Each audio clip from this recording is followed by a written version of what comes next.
கடந்த 5 ஆண்டுகளில் மக்களுக்காக வாழ்ந்து மக்களுக்கான திட்டங்களை தீட்டி தமிழ்நாட்டை வளர்த்தெடுத்துள்ளேன் என முதலமைச்சர் ஸ்டாலின் பெருமிதம் தெரிவித்துள்ளார். இந்த ஆண்டின் முதல் சட்டமன்ற கூட்டத்தொடரின் 5வது நாள் கூட்டம் நடைபெற்றது.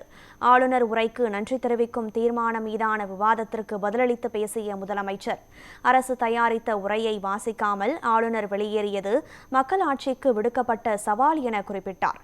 தமிழ்நாடு அனைத்து துறைகளிலும் மற்ற மாநிலங்களை விட உயர்ந்துள்ளது என்றும் மக்கள் மனநிறைவு அடையும் வகையில் ஆட்சி வழங்கியுள்ளோம் என்றும் தெரிவித்தார். 14 ஆண்டுகளுக்கு பிறகு தமிழ்நாடு இரட்டை இலக்கு பொருளாதார வளர்ச்சியை அடைந்துள்ளது என்று தெரிவித்த முதலமைச்சர், தமிழகம் ஏற்றுமதியில் 80% உயர்ந்துள்ளது என்று தெரிவித்தார். இன்னைக்கு தமிழ்நாடு மற்ற மாநிலங்களை விட அதிகம் வளர்ந்திருக்கு. இந்தியாவின் மற்ற மாநிலங்கள் எல்லாம் தமிழ்நாட்டை அண்ணாந்து பார்க்குறாங்க. அதுக்கு காரணம் நம்முடைய திட்டங்கள், நம்ம செஞ்சுட்டு இருக்கக்கூடிய சாதனைகள், இதெல்லாம் தான் என் மகிழ்ச்சிக்கு காரணம். ஆட்சி செஞ்சிருக்கக்கூடிய 5 ஆண்டுகள் வரப்போக ஒளிமயமான எதிர்காலத்தை உணர்த்துறதா அமைஞ்சிருக்கு. 6வது முறை ஆட்சி அமைந்த போது அது விடியல் ஆட்சியா அமையும்னு சொன்னோம்.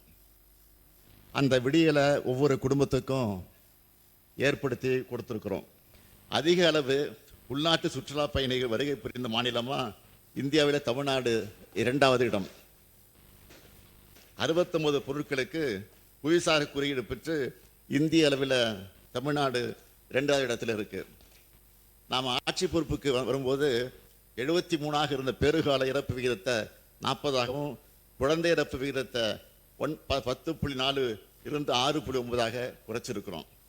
மாற்றுத்திறனாளிகளுக்காக சிறப்பாக சேவை புரிந்த முதல் மாநிலமாக தேர்வு செய்யப்பட்டு ஒன்றிய அரசால் தமிழ்நாடு விருது பெற்றிருக்கு.